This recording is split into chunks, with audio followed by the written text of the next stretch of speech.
مولا ہماری دعائیں کیوں نہیں قبول ہوتی؟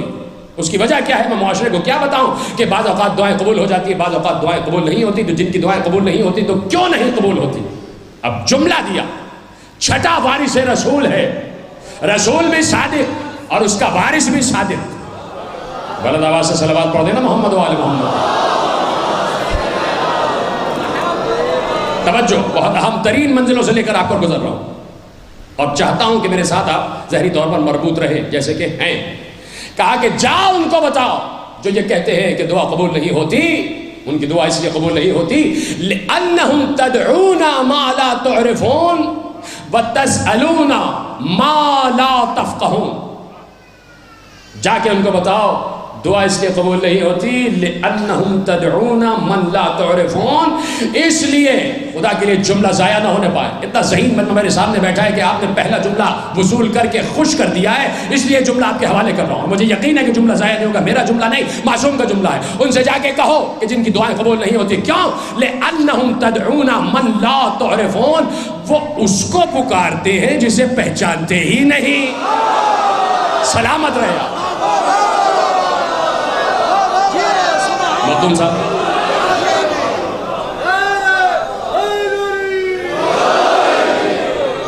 لِأَنَّهُمْ تَدْعُونَ مَن لَا تُعْرِفُونَ، اس کو پکار رہے ہیں جسے پہچانتے ہی نہیں، معلوم ہی نہیں اللہ کون ہے اور اللہ اللہ کر رہے ہیں. کہ اس لیے ضروری ہے کہ اس کو پہچان کر پکارو اور پھر اس منزل عبودیت پر جب آ جاؤ گے تو پھر وہ کہتا ہے کہ تم پکارو گے میں جواب دوں گا. بڑی آسانی سے سنا، میں بھی اسی کی تشریح کروں گا آگے. کہ اس منزل عبودیت پر آ کر جب تم مجھے پکارو گے میں جواب دوں گا.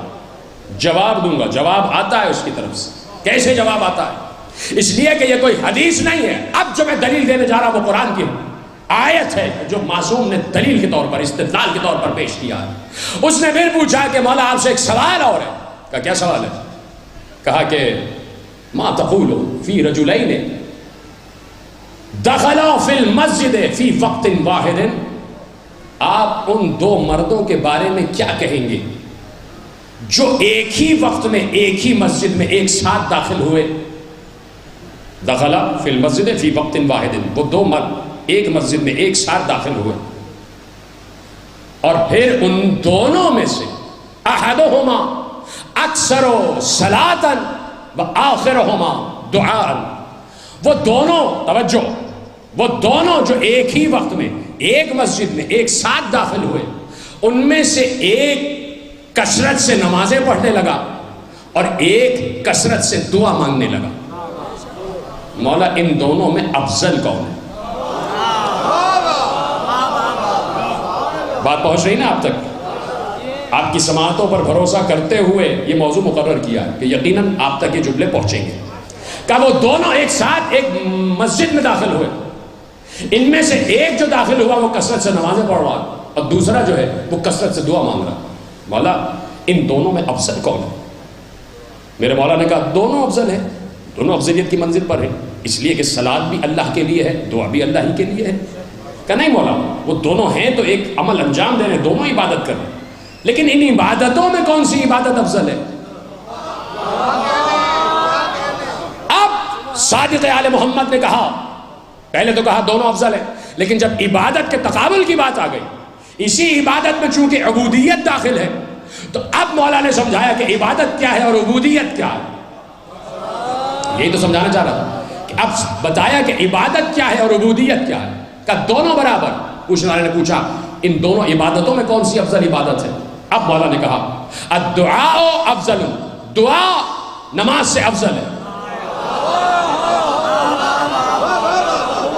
جس تک میرا جملہ پہنچا اس کو میرا سلام ہے، اور جس تک نہیں پہنچا اس پر ابھی پہنچا رہا ہوں، باتیں آگے بڑھتی چلی جائیں گی. کہا جو دعا مانگ رہا ہے وہ افضل عبادت کر رہا ہے. حیران ہو گیا سائل، پوچھنے والا حیران ہو گیا کہ یہ کیا بات ہے کہ ایک وقت میں دو مرد داخل ہو رہے ہیں، ایک نماز پڑھ رہا ہے ایک دعا کر رہا ہے. مولا کہہ رہے ہیں جو دعا مانگ رہا ہے وہ افضل عمل انجام دے رہا ہے. تو اب یقیناً حیرانی تو واجب تھی، حیرانی تو بنتی تھی حیران کن نگاہوں سے معصوم کے چہرے کو دیکھ رہا ہے، گویا سوال کر رہا ہے کہ مولا یہ کیسے؟ تو اب جلال کے عالم میں آ کر صادق آل محمد نے کہا کیا تو نے قرآن میں یہ آیت نہیں سنی جو تو حیرانی کر رہا ہے کہ دعا افضل ہے صلاۃ سے؟ کیا تو نے قرآن میں یہ آیت نہیں پڑھی کہ اللہ سورہ مبارکہ غافر میں ارشاد فرماتا ہے ادعونی استجب لکم ان الذین یستکبرون عن عبادتی سیدخلون جہنم داخرین۔ اللہ کہہ رہا ہے مجھ سے دعا مانگو میں جواب دیتا ہوں۔ جو لوگ نماز پڑھ لیں اور دعا نہ مانگے، ایسے نمازی کی نماز بھی جہنم میں، اس کی اول بھی جہنم میں، وہ نمازی بھی جہنم میں۔ سلامت رہے آپ۔ کہا جو نماز پڑھ لے اور دعا نہ مانگے، کیا تم نے قرآن کی آیت میں پڑھی ان الذین یستکبرون عن عبادتی سیدخلون جہنم داخرین؟ جو میری عبادت میں غرور کرتے ہیں۔ پہلا لفظ کیا ہے؟ ادعونی استجب لکم، مجھے پکارو، مجھ سے دعا مانگو، میں جواب دیتا ہوں۔ یہی وہ منزل تھی نا جس کے لیے میں نے زحمت دی کہ جواب آتا ہے۔ وہ کہہ رہا ہے مجھے پکارو تو، مجھے آواز تو دو، مجھ سے دعا تو مانگو، استجب لکم، میں تمہیں جواب دیتا ہوں، تمہاری دعاؤں پر میں لبیک کہتا ہوں۔ جتنے لوگ یہاں بیٹھے، یہاں سے لے کے پورے عالم اسلام سے ایک سوال ہے۔ جب اللہ نے ایک کلیہ دے دیا، آئین دے دیا، اس آئین کو کوئی توڑ نہیں سکتا، اس کے خلاف کوئی جا نہیں سکتا۔ جب اللہ نے کہہ دیا مجھ سے دعا مانگو میں جواب دیتا ہوں، تو جب اس نے کہہ دیا تو جواب دیتا ہے۔ بہت کم لوگ بے شک کہہ رہے ہیں قرآن کی آیت ہے، سوچ لیجئے آپ خود پھنس جائیں گے اگر نہیں بولے تو۔ سب کہہ رہے ہیں نا بے شک، اس لیے کہ اللہ نے کہہ دیا ادعونی، مجھے پکارو، استجب لکم، میں جواب دوں گا۔ تم سب کو جس نے مجھے پکارا اس کو جواب دیتا ہوں۔ جب اللہ نے کہہ دیا تو جواب دیتا۔ تو یہاں سے لے کے اور جہاں تک مملکت اسلامیہ ہے، جہاں جہاں ممالک اسلامی ہیں، میں سب کو مخاطب کر کے اور آپ کو متوجہ کر کے کہ پوچھو، سب سے پوچھو۔ آپ اور میں تو اقلیت میں ہے نا بھائی، کسی گنتی میں نہیں ہے۔ چلو اکثریت سے پوچھو، بڑے بڑے علماء سے پوچھو۔ علماء کو چھوڑو، جاؤ امام کعبہ سے پوچھو کہ آپ نماز پڑھتے بھی ہیں، پڑھاتے بھی ہیں، بالکل کعبے سے متصل ہو کر نماز پڑھاتے، آپ عالم قرآن بھی ہیں، آپ قاری قرآن بھی ہیں، آپ حافظ قرآن بھی ہیں، آپ فتوے بھی دیتے ہیں، آپ اجتہاد بھی کرتے ہیں۔ مجھے یہ بتائیے، پوچھنا جا کے کہ اللہ کہہ رہا ہے ادعونی استجب لکم، مجھ سے دعا کرو، مجھے پکارو، میں جواب دیتا ہوں۔ ابے تو چھوڑ دیجئے، ہمیں تو آپ کسی قطار شمار میں رکھتے ہی نہیں۔ آپ بتائیے، آپ اللہ سے دعا مانگتے ہیں؟ وہ کہیں گے مانگتا ہوں۔ تو پوچھئے گا کہ اللہ کا جواب آیا؟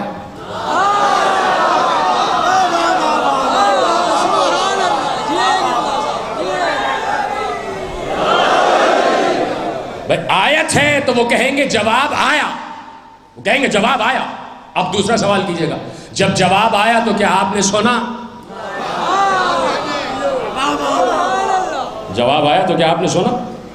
کوئی ایسا نہیں ہے جو یہ کہے کہ میں نے اللہ کی آواز جواب میں سنی۔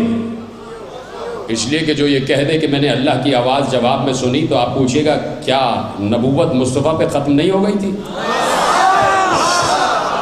پتہ نہیں جملہ پہنچ رہا ہے نہیں پہنچ رہا۔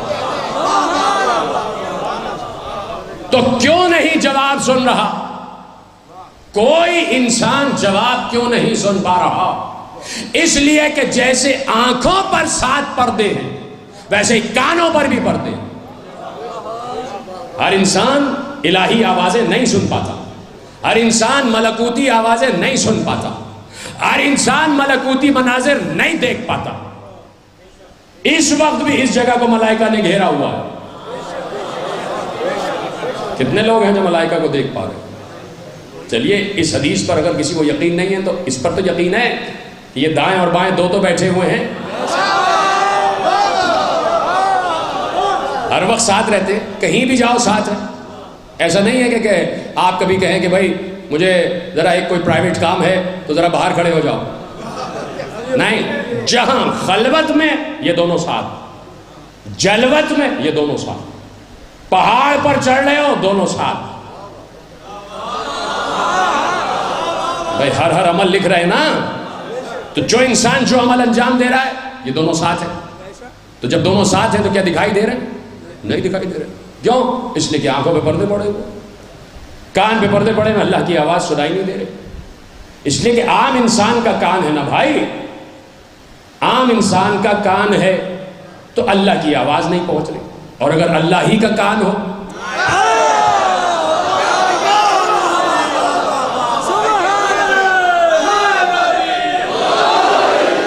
اگر اذن اللہ ہی ہو تو پھر یقیناً پردے اس کے لیے پردے نہیں ہوتے, حجاب اس کے لیے حجاب نہیں ہوتا. تو اس نے کہا کہ مجھے پکارو میں جواب دیتا ہوں. اور پھر معصوم نے کہا کہ ان الذین یستکبرون عن عبادتی سیدخلون جہنم داخرین. آگے جملے مولا نے پہنچائے, ہیا واللہ عبادت ہی واللہ افضل ہی واللہ افضل ہی واللہ افضل الیست العبادہ ہی واللہ عبادہ ہی واللہ عبادہ ہی واللہ عبادہ الیست الاشد ہی واللہ اشد ہی واللہ اشد ہی واللہ اشد. کہا تم حیران ہو رہے ہو کہ دعا افضل ہے, تو کیا دعا افضل نہیں ہے؟ خدا کی قسم دعا افضل ہے. پھر مولا پوچھتے کیا دعا عبادت نہیں ہے؟ کہا خدا کی قسم دعا عبادت ہے, خدا کی قسم دعا عبادت ہے. جملہ تو اب کہنے جا رہا ہوں کہ اللہ نے یہ کیوں کہا کہ جو میری عبادت میں غرور کرتے ہیں میں ان کو جہنم میں پھینک دیتا ہوں. ان الذین یستکبرون عن عبادتی, مولا کہہ رہے ہیں دعا عبادت ہے, دعا عبادت ہے. اور جو عبادت پر غرور کرتا ہے اللہ کہہ رہا ہے میں اسے ہمیشہ کے لیے جہنم میں پھینک دیتا ہوں. مولا بات سمجھ میں نہیں آئی.